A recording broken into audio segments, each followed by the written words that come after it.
Samuel Doussouaouré, PDG du groupe Petroline, a décroché à Abidjan le grand prix de la 9e édition du Forum des bâtisseurs de l'économie africaine. Vous aurez plus de détails dans ce journal. Sortie médiatique du procureur de la République, c'était ce mardi. Objectif, clarifier les allégations du député Ataourenouho Mohamed au sujet de la bastonnade dont il aurait été victime. Génocide rwandais, le procès en appel de 2 anciens maires rwandais poursuivis pour leur participation au génocide des Tutsis dans leur village de Kabarondo en avril 1994 s'ouvre dans les assises de Paris, devant les assises de Paris plutôt. Nous en parlerons en interactualité. Voilà pour le sommaire.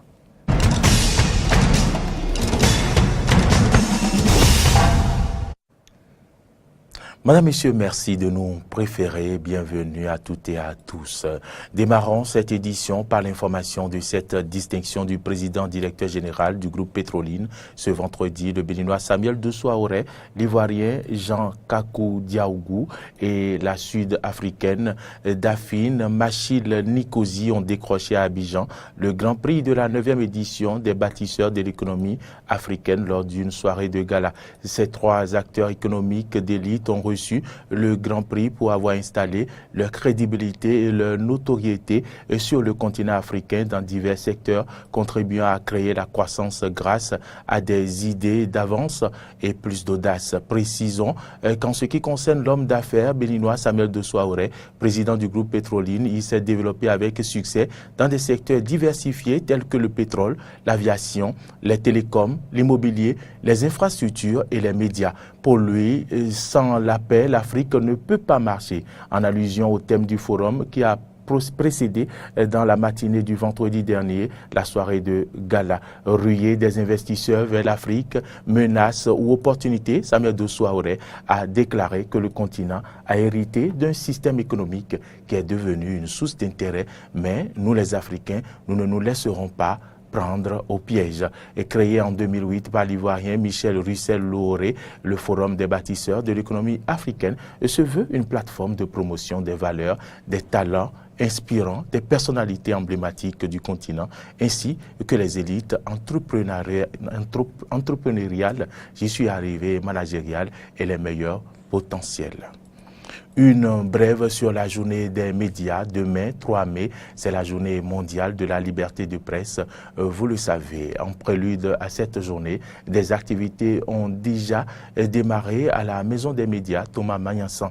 Une particularité à cette édition, l'exposition des livres écrits par les professionnels des médias. Et pour marquer cette journée du 3 mai, tous ceux qui visiteront de 8h à 12h les stands dédiés aux livres écrits par des professionnels des médias pourront se les procurer au prix forfaitaire de 500 francs CFA à la Maison des médias Thomas Magnanssan à Guadjiromende. Plus de 200 livres seront exposés.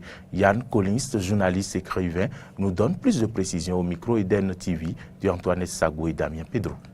On peut remarquer ce qui est impressionnant, que nous avons pu répertorier une quarantaine de journalistes, une trentaine a effectivement répondu présent et nous avons pu mobiliser près de 200 livres, ce qui est ma foi assez extraordinaire. Les 200 livres sont sur les stands, ils sont répartis en termes de livres promotionnels, c'est-à-dire qu'au-delà de l'exposition, on offre au grand public l'occasion d'acheter, de repartir avec des exemplaires des livres des journalistes auteurs. Parce qu'on a de tout genre, il y a de la poésie, il y a des romans, il y a en fait le théâtre, et donc je pense que c'est un exploit. Et encore une particularité que je voudrais souligner, c'est qu'en principe, chaque jour, nous avons ce que nous appelons une rencontre littéraire. C'est la rencontre entre le public et un journaliste auteur. Hier, nous avons eu Obento Anou, qui est l'auteur d'un livre « Quand la médecine tue impunément ». Nous avons pu discuter autour du thème « Les erreurs médicales ». C'était une discussion suffisamment riche et le public en redemande. Les livres qui nous ont été offerts seront cédés aux professionnels des médias, à la Maison des médias, de 8h à 12h au prix inconséquent de 500 francs.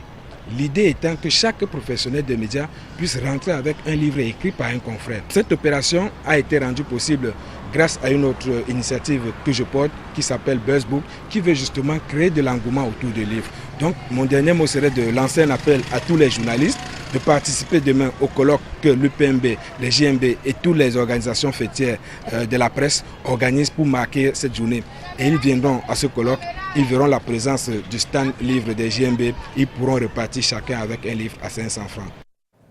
Parlons à présent de la fête du 1er mai, fête du travail. C'était ce lundi, comme il est de coutume, c'était ce mardi plutôt, comme il est de coutume, les centrales syndicales ont présenté leur cahier de doléances au ministre du Travail et de la fonction publique, Adidjatou Martins. À cette occasion, la ministre a adressé un message aux travailleurs. On l'écoute.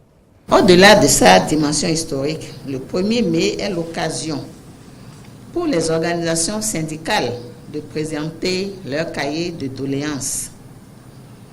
Cette longue tradition en vigueur dans notre pays est matérialisée ce jour par notre présence en ces lieux où nous procédons. Le gouvernement procède à la réception des cahiers de doléances des centrales et confédérations syndicales ici présentes. Le 1er mai, c'est aussi l'occasion d'évaluer les efforts fournis et les sacrifices consentis par le gouvernement et les partenaires sociaux tout au long de l'année écoulée. Je nous invite donc à plus de solidarité et de cohérence dans les actions pour le devenir de notre nation, d'autant plus que les secteurs d'activité les plus mouvementés aujourd'hui sont pourtant les mieux écoutés, les mieux suivis et les mieux traités par le gouvernement. J'en appelle donc à la compréhension et au sens de responsabilité de toutes les parties prenantes pour un sursaut patriotique afin de permettre aux dirigeants d'assurer une meilleure qualité de vie aux populations de nos villes et campagnes qui, rappelons-le, sont encore pour la plupart dans une situation de précarité. Nous avons donc tous un minimum de sacrifices à consentir et un rôle à jouer, chacun dans son couloir, dans l'œuvre de construction nationale. Je renouvelle ici mon engagement et celui du gouvernement du président Patrice Talon à ne ménager aucun effort pour la consolidation du dialogue social, la culture de la négociation collective, axes fondamentaux pour la paix et le développement. Que le 1er mai 2018 soit une nouvelle ère de célébration de la fête internationale du travail, empreinte d'un nouvel état d'esprit et d'un élan de solidarité nationale. Pendant que les autres centrales syndicales présentaient leur cahier de doléances au ministre du Travail et de la fonction publique, le secrétaire général de la CSTB a choisi la Cour de la Bourse du Travail pour commémorer la fête du travail. Kassa Mampo a profité de l'occasion pour présenter la situation des travailleurs et du monde syndical au Bénin. Suivons un extrait de ses propos. Les travailleurs ont assumé leur souveraineté en mettant sur pied des coordinations départementales qui s'imposent désormais aux responsables au sommet. C'est ce qui a facilité la conduite de la grève et a amené certains responsables syndicaux au sommet à jeter l'éponge tout en reconnaissant que le gouvernement a fait preuve de mauvaise foi dans la gestion de la crise.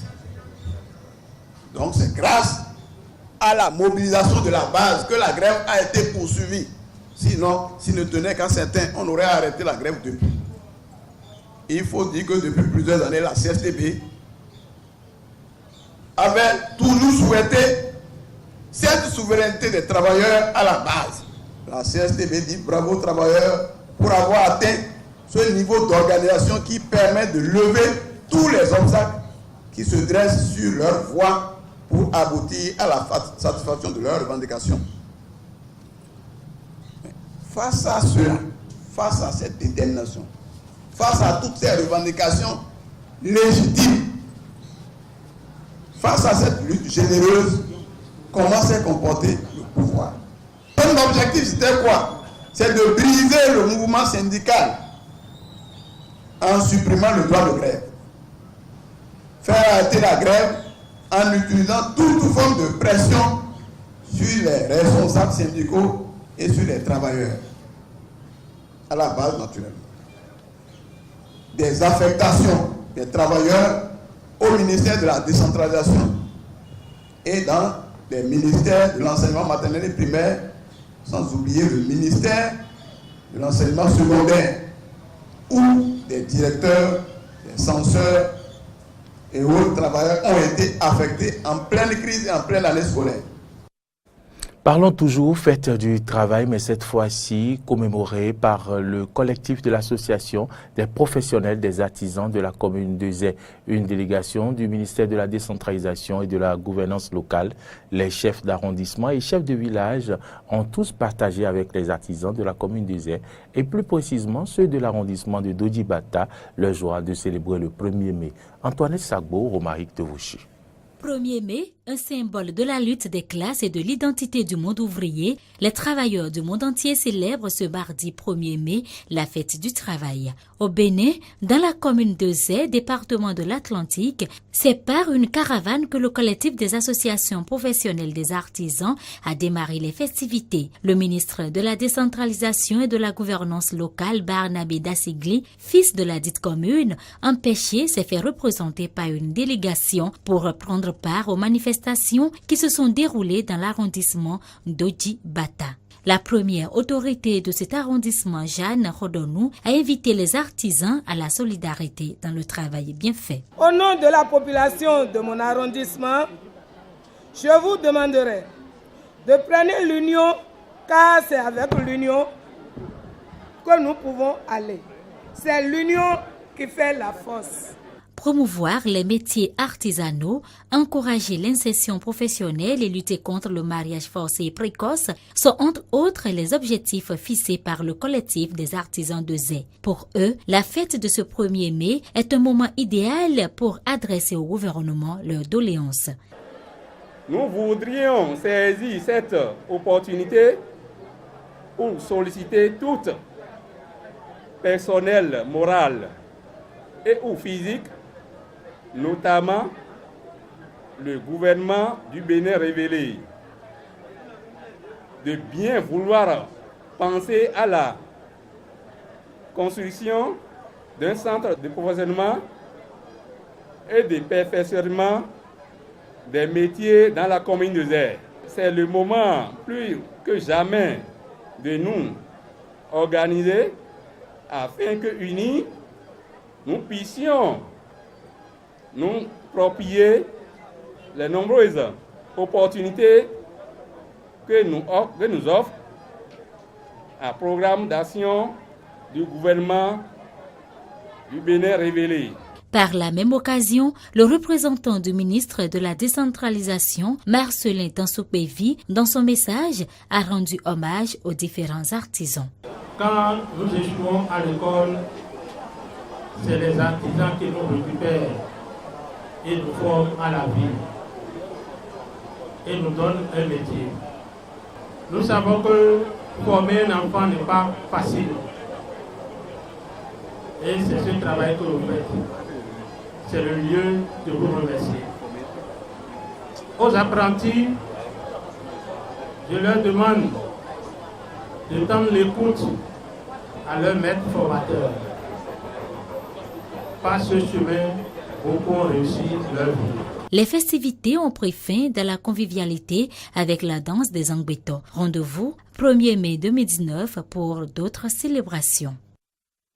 Vous le savez, le député Atao Renouho impliqué dans l'affaire de trafic de faux médicaments s'est rendu vendredi au tribunal de première instance de Cotonou pour répondre des accusations portées contre lui. À cette occasion, il a affirmé avoir été victime d'une bastonnade orchestrée par les éléments de la police républicaine dans les locaux même du tribunal de première instance de Cotonou.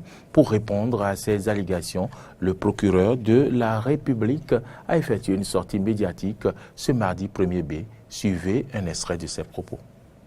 Le vendredi 27 avril 2018, M. Renouho Mohamed Taoufik m'a fait savoir qu'il aurait été brutalisé et battu par des policiers et ressentirait des malaises. Face à une telle déclaration, j'ai requis immédiatement le service d'aide médicale urgente, SAMU, pour le référer à un centre hospitalier au fin de m'assurer de son état de santé et de faire les constats d'usage nécessaires. Du vendredi 27 avril 2018 à ce jour, beaucoup de fausses rumeurs et allégations ont été diffusées tant par les réseaux sociaux que sur les autres médias. La gravité de ces déclarations qui tendent à jeter l'opprobre sur le système judiciaire nous a amenés à adresser une réquisition à personnes qualifiées dont les résultats me sont parvenus dans la journée du lundi 30 avril 2018. Pour mettre un terme à la propagation de fausses nouvelles, j'ai décidé de rendre publics les 10 résultats et observations cliniques consignés dans le rapport médical ainsi qu'il suit. Je cite. Je sous-signe Dr Pamphile Assouto, professeur agrégé d'anesthésie, réanimation, chef service de la clinique universitaire d'accueil des urgences, CNHU-KHKM de Cotonou, réquisitionné par le procureur de la République près du tribunal de première instance de première classe de Cotonou, réquisition numéro 106/PRC-2018 du 30 avril 2018 à l'effet de produire en urgence et sans délai le rapport médical détaillé relatif au dossier du sieur Renouho Mohamed Taoufik, référé à votre service le vendredi 27 avril 2018 par le procureur de la République, certifie avoir rédigé le dit rapport médical que voici. Monsieur Renouho Mohamed Taoufik, 48 ans, député à l'Assemblée nationale du Bénin, a été admis dans le service des urgences le 27 avril 2018 à 20h15 et signale à l'interrogatoire 1. Avoir reçu de multiples coups de poing aux faces antérieures et latérales du thorax, de l'abdomen à la face postérieure du tronc. 2. Des douleurs diffuses thoraco-abdominales. 3. Des douleurs du rachis cervical et dorso-lombaire. L'examen physique objectif. Un bon état général. Il n'y a pas de blessure, ni d'œdème, ni de contusion des parties molles.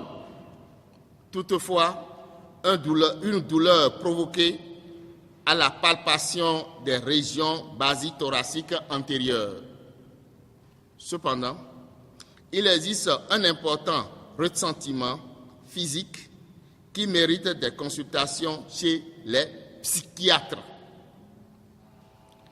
Les explorations paracliniques, notamment le scanner cérébral, cervical et thoraco-abdominal, n'objectivent aucune lésion physique.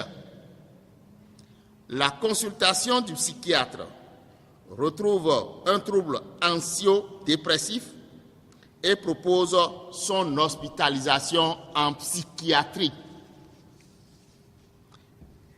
Il vient d'être ainsi transféré ce jour, le 30 avril 2018, en psychiatrie du CNHU-HKM pour continuer les soins en anxiologique et antidépresseurs.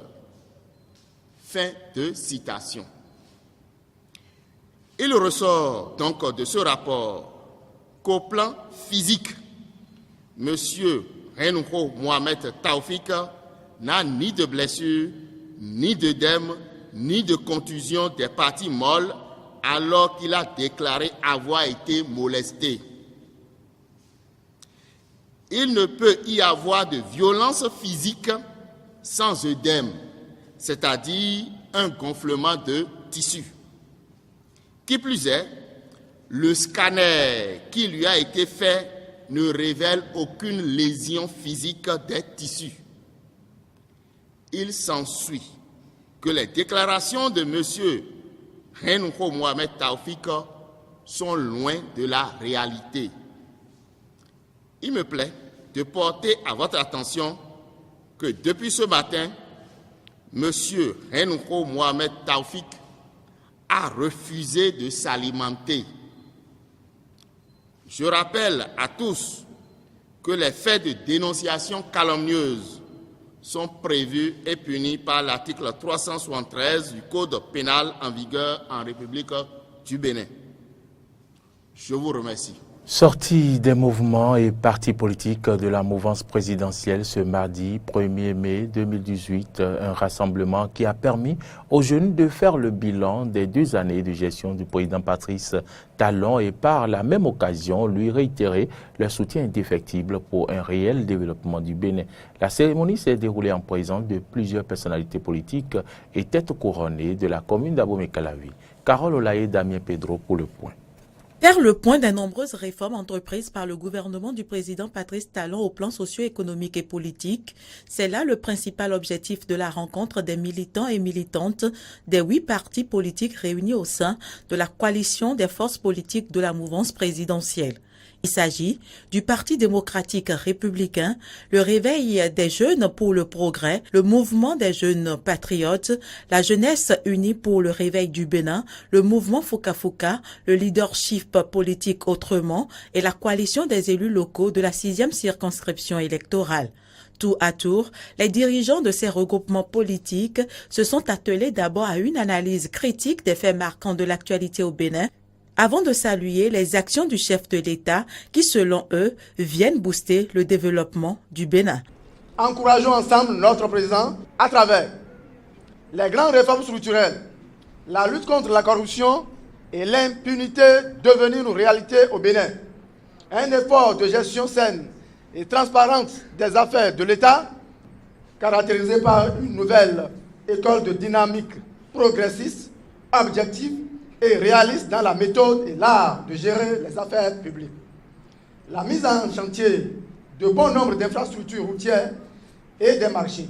Les réformes courageuses entamées au port autonome de Cotonou.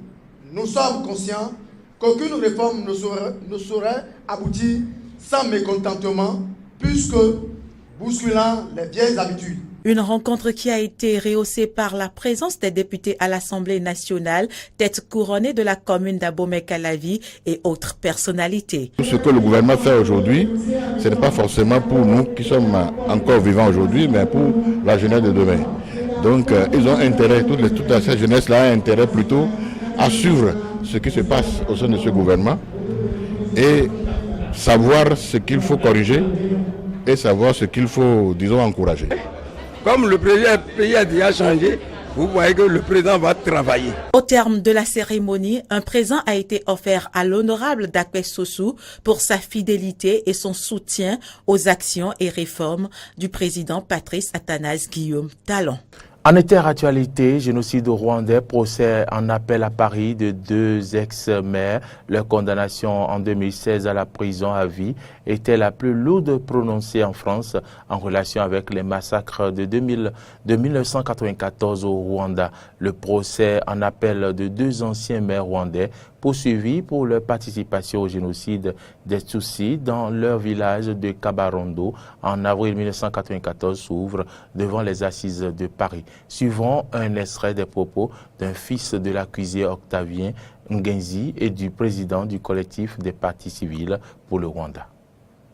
De cet appel, on espère de la justice française qu'elle soit indépendante, qu'elle reste indépendante dans ce sens et qu'elle regarde réellement ce qu'a été mon père, ce qu'a fait mon père dans le cadre de la guerre et du génocide qu'il y a eu, et non pas le flou qu'on vient mettre tout autour de ces procès qui sont éminemment politiques. Parce que mon père n'a rien fait. Quoi qu'il cherche, ils trouveront rien parce que mon père n'a rien fait. Et ce n'est que politique. Et j'insiste sur ça. En réalité, c'est un procès qui recommence à zéro. puisque ce sont de nouveaux jurés, de nouveaux magistrats. En fait, nous, on n'a qu'une attente, c'est que le verdict de première instance soit confirmé dans 2 mois à la fin du procès. On ne comprendrait pas qu'on prononce un verdict différent. Je ne pense pas, simplement, dans la mesure où ils ont changé d'avocat, peut-être auront-ils une ligne de défense un petit peu différente. Mais non, je pense qu'aujourd'hui, on est relativement serein. Maintenant, vous savez, un procès d'assises peut parfois basculer en une demi-journée. Donc on va rester vigilant, on fait confiance à nos avocats. En interactualité, génocide rwandais, procès en appel à Paris de 2 ex-maires. Leur condamnation en 2016 à la prison à vie était la plus lourde prononcée en France en relation avec les massacres de 1994 au Rwanda. Le procès en appel de 2 anciens maires rwandais poursuivis pour leur participation au génocide des Tutsis dans leur village de Kabarondo en avril 1994 s'ouvre devant les assises de Paris. Suivant un extrait des propos d'un fils de l'accusé Octavien Ngenzi et du président du collectif des partis civils pour le Rwanda. De cet appel, on espère de la justice française qu'elle soit indépendante, qu'elle reste indépendante dans ce sens et qu'elle regarde réellement ce qu'a été mon père, ce qu'a fait mon père dans le cadre de la guerre et du génocide qu'il y a eu, et non pas le flou qu'on vient mettre tout autour de ces procès qui sont éminemment politiques. Parce que mon père n'a rien fait. Quoi qu'il cherche, ils trouveront rien parce que mon père n'a rien fait, et ce n'est que politique. Et j'insiste sur ça. En réalité, c'est un procès qui recommence à zéro, puisque ce sont de nouveaux jurés, de nouveaux magistrats. En fait, nous, on n'a qu'une attente, c'est que le verdict de première instance soit confirmé dans 2 mois à la fin du procès. On ne comprendrait pas qu'on prononce un verdict différent. Je ne pense pas, simplement, dans la mesure où ils ont changé d'avocat, peut-être auront-ils une ligne de défense un petit peu différente. Mais non, je pense qu'aujourd'hui, on est relativement serein. Maintenant, vous savez, un procès d'assises peut parfois basculer en une demi-journée. Donc on va rester vigilant, on fait confiance à nos avocats. L'ancienne présidente du Malawi, Joyce Banda, qui est rentrée dans son pays ce week-end après 4 ans d'exil, a jugé lundi que les accusations de corruption dont elle fait l'objet étaient politiquement motivées. Première femme à la tête du Malawi, Joyce Banda avait quitté son pays en 2014 après sa défaite à la présidentielle et alors qu'elle était mise en cause dans un gigantesque scandale de corruption. Suivons un extrait de ses propos. Ce continent africain a besoin de plus de femmes leaders. Nous avons besoin d'une réserve importante de femmes leaders pour participer à la gestion de nos affaires d'État, pour participer au leadership. Ce n'est pas un sujet dont je souhaite discuter pour l'instant, mais je veux juste que vous sachiez que ce sujet est politique. Dans mon cas, je croirai toujours que je me suis donné à 100% à ma fonction. J'ai fait tout ce qui était en mon pouvoir. Les gens étaient même inquiets de la façon dont je travaillais, du surmenage. Je crois donc que j'ai fait de mon mieux et je n'aurai jamais de regrets. Je suis de retour et qu'est-ce que je fais? Est-ce que je laisse les jeunes prendre la relève? Est-ce que je reste? Cela doit être discuté au sein de mon parti, au sein du comité exécutif national. Angola, à présent, le rêve de la diversification par la pêche. Le nouveau président angolais, João Lourenço, a promis un miracle économique à son pays riche en pétrole, mais ultra dépendant des coûts de l'or noir. Sa méthode, la diversification de l'économie, est un objectif développé, la pêche. Reportage. C'est peut-être l'une des clés du miracle économique promis à l'Angola par son nouveau président, João Lourenço. Ces poissons vont être transformés en farine animale puis exportés à l'étranger. Cette usine est idéalement située à Benguela, au beau milieu des 1600 km de côte du pays, le long de l'Atlantique. On fait 60 tonnes de poissons frais par jour. Ça revient à 12-13 tonnes de farine. Mais l'usine ne tourne pas à plein régime, par manque de matières premières notamment.